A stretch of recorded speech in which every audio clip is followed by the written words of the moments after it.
the Leninist system was one of the greatest blows that socialism suffered in the 20th century, maybe second only to fascism. I mean, as Lenin took power, among its first acts, along with Trotsky, were to destroy the socialist institutions that had arisen in the pre-Bolshevik period. Soviets, factory councils, constituent assembly, which was dominated by left social revolutionaries, largely peasant-based. And of course, they went to war against the anarchists, a major war to try to wipe them out, Makhno's army and so on. And there was a sort of a logic behind it. They were orthodox Marxists, unlike Marx, incidentally. They believed in a version of Marxism that said that revolution can't come in a backward peasant society, which is what Russia was. It was what we would now call a third world country, an undeveloped peasant society with some development, but owned by the West and so on. I mean, a highly educated and productive intellectual class, but that's also true of third world societies. So they thought this couldn't happen. So therefore we have to drive this backward population through industrialization by force.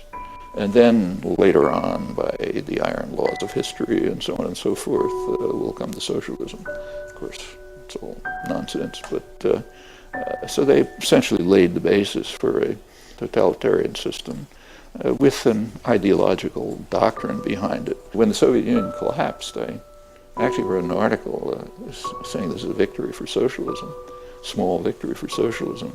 I just couldn't get it published.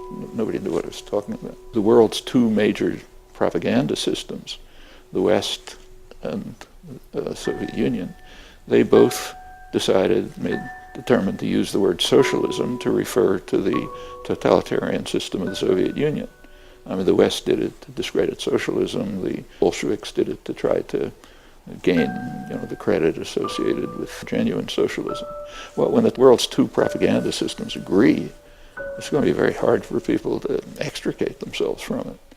So now socialism, the term has been degraded to mean the form of totalitarianism instituted by Lenin, carried through by Stalin. And it was, going back to Spain, it was entirely natural that they should be in the lead in destroying the popular revolution.